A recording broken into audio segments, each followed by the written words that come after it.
Recently आपने सुना होगा, सुप्रीम कोर्ट ने इलेक्टोरल बॉन्ड्स को स्क्रैप कर दिया है। स्क्रैप कर दिया मतलब ख़त्म कर दिया है।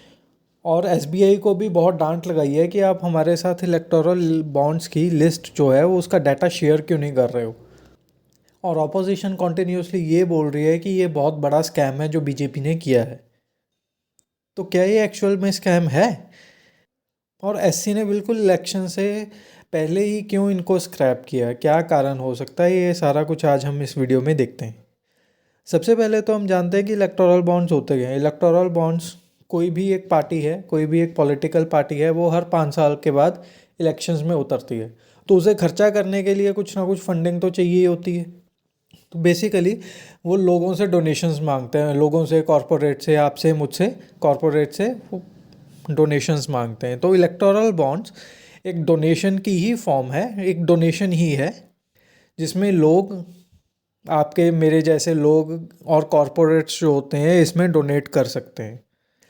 इलेक्टोरल बॉन्ड्स जनवरी 2018 में इंट्रोड्यूस हुए थे। उससे पहले क्या होता था, ज़्यादा ब्लैक मनी यूज़ होती थी। तो उस ब्लैक मनी को अवॉइड करने के लिए इलेक्टोरल बॉन्ड्स आए थे कि इलेक्टोरल बॉन्ड्स आएंगे तो सारी ट्रांजैक्शंस ऑनलाइन हो जाएंगी और ब्लैक मनी कम हो जाएगी। अब हर एक पार्टी इलेक्टोरल बॉन्ड्स यूज़ कर सकती है, जिनका 1% वोट से ज़्यादा हो ऑल ओवर इंडिया में, उनको 1% वोट मिलना चाहिए ऑल ओवर इंडिया में, वो इलेक्टोरल बॉन्ड्स के लिए एलिजिबल हैं। हालांकि अब तो स्क्रैप हो गया, लेकिन अगर आपको डोनेशन देनी थी या कोई भी कॉरपोरेट डोनेशन करता है वो डिनोमिनेशंस में कर सकता था। डिनोमिनेशंस मतलब 1000, 10,000, 1 लाख, 10 लाख, 1 करोड़, मतलब 1000 से लेके 1 करोड़ तक किसी भी डिनोमिनेशन में वो डोनेट कर सकते हैं। जैसे 1000 हो गया, 2000 हो गया, ऐसे डोनेट कर सकते हैं। 2500, 3500 ऐसे नहीं कर सकते आप। ये डिनोमिनेशंस का था। तो ये तो अगर ये सारा ऑनलाइन ही आ रहा था तो फिर सुप्रीम कोर्ट ने ऐसा क्यों किया कि इसको स्क्रैप कर दिया। सबसे पहले तो ये जान लेते हैं, सुप्रीम कोर्ट ने बेसिकली इसीलिए स्क्रैप किया था कि ये इंडिपेंडेंट और ट्रांसपेरेंट नहीं था। ऑल्दो ये ऑनलाइन में आ रहा था, मतलब ऑल्दो ये एसबीआई के अकाउंट्स में से विड्रॉ कर पा रहे थे, लेकिन इलेक्टोरल बॉन्ड्स का ये एक क्लॉज था कि ये एनोनमस रहेंगे। एनोनमस मतलब आप इनका नाम नहीं बता सकते थे, आप इनका नाम रिवील नहीं कर सकते हो कि किसने डोनेशन दिए। और ये आर ए वाइट मनी थी, मगर कोई भी इसका अता पता नहीं था कि कौन दे रहा है और कौन नहीं दे रहा है। इस वजह से, इस ट्रांसपेरेंसी ना होने की वजह से सुप्रीम कोर्ट ने इसको स्क्रैप कर दिया। अब स्क्रैप किया तो किया, लेकिन एसबीआई को क्यों इतनी डांट लगा दी कि भैया हमें आपका डाटा दो, अब डाटा दो, आप डाटा क्यों नहीं दे रहे हो।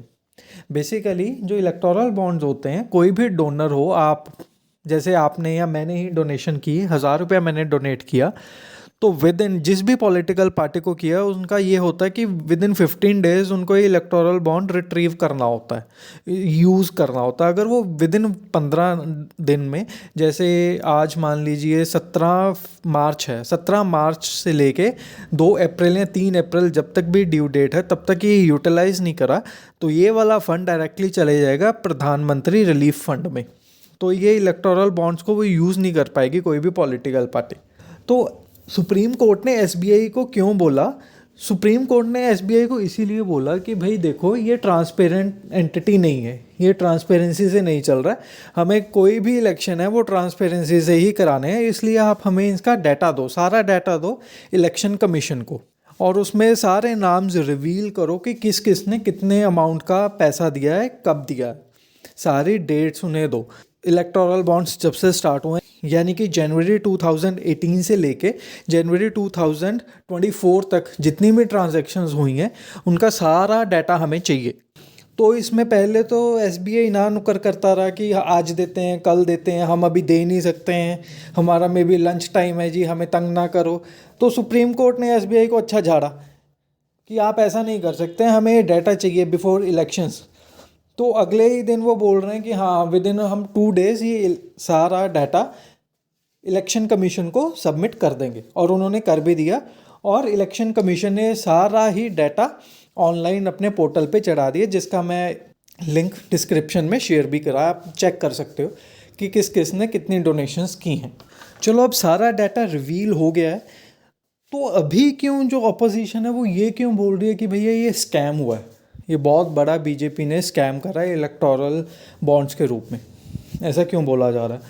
तो सबसे पहले तो ये कि जो डोनेशंस इकट्ठी हुई थी उसका जो 47% था, मान लीजिए 10,000 करोड़ इकट्ठा हुआ, उसका अराउंड 47% वोट है, जो 47 जो डोनेशंस का पार्ट है वो गया है बीजेपी के पास, और बाकी कांग्रेस के पास गया, कांग्रेस के पास गया सिर्फ 11%। अब वो बोल रहे हैं जी बीजेपी ने लोगों को धमकाया है ताकि आप हमारे को ज़्यादा से ज़्यादा डोनेशंस दो, ये इलेक्टोरल बॉन्ड शुरू से ही फ्रॉड ही कर रहे हैं। तो ये एक्यूजेशन लगा रहे हैं कांग्रेस वाले या सारे ऑपोजिशन वाले इंडिया वाले। तो बीजेपी बोल रही है कि भैया आपको भी तो मिले ही हैं बॉन्ड्स, बॉन्ड्स के थ्रू आपको भी तो पैसा मिला ही है, मगर ऑपोजिशन ये नहीं बता पा रही है कि भैया ये फ्रॉड कैसे है। वो सिर्फ ये बोल रहे हैं कि आपको इलेक्टोरल बॉन्ड्स के थ्रू पैसे मिले हैं, इसका मतलब आपने फ्रॉड किया है, लेकिन ये फ्रॉड है कैसे? आपको भी तो पैसे मिले हैं, किसी भी पार्टी को, आप हो गई, कांग्रेस हो गई, लोकल पार्टीज हो गई, टीएमसी हो गई, शिवसेना हो गई, सभी को ही पैसे गए हैं, सभी को बॉन्ड्स के थ्रू पैसे गए हैं, किसी को कम गए हैं, किसी को ज़्यादा गए हैं। तो एक्चुअली में स्कैम हुआ कैसे ये कोई भी क्लियरली बता नहीं पा रहा है।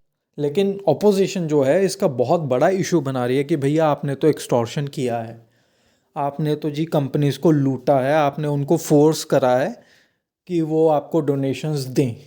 वो डोनेशन नहीं है, बेसिकली वो एक्सटॉर्शन मनी है। हालांकि इसमें बीजेपी ने तो अभी तक कुछ भी नहीं बोला है, लेकिन अगर बेसिक रूल पे देखा जाए तो एक्सटॉर्शन मनी तो इनके पास भी है ही है। अगर ये सेम फंडा के साथ चल रहे हैं, अगर ये सेम इशू उठा रहे हैं, तो इनको कम एक्सटॉर्शन मनी मिली है अपोजिशन वालों को, और रूलिंग पार्टी को ज़्यादा एक्सटॉर्शन मनी मिली है क्योंकि उनके पास ज़्यादा सीट्स हैं, ज़्यादा पावर है। तो अभी ये इलेक्शंस के बिल्कुल पहले ये सारा कुछ इलेक्टोरल बॉन्ड्स वगैरह, ये तो सारी फंडिंग ही है पार्टी की, किसी भी पॉलिटिकल पार्टी की, तो इसको बंद कर देना कहाँ तक सही है? तो सुप्रीम कोर्ट तो ये बोल रहा है कि भाई हमने बिल्कुल ब्लैक मनी जो भी ट्रांसपेरेंसी से नहीं आएगी वो हमारे लिए ब्लैक मनी है, इसलिए हमने तो बंद कर दिया। उन्होंने हालांकि कोई और वे आउट तो बताया नहीं कि हाँ इस वे आउट से पैसे आएंगे तो सही है। अब जो करंट रूलिंग पार्टी है बीजेपी की, वो तो ये बोल रहे हैं कि भाई इससे अगर इलेक्टोरल बॉन्ड्स ही आपने बंद कर दिए फिर तो इससे ऑटोमेटिकली हमारा ब्लैक मनी बढ़ जाएगा। अगर ब्लैक मनी बढ़ेगा फिर से हम उसी में 2018 से पहले वाले फेज़ में चले जाएंगे कि हम ब्लैक मनी इकट्ठा कर रहे हैं और कोई भी ऑनलाइन ट्रांजैक्शन है ही नहीं है।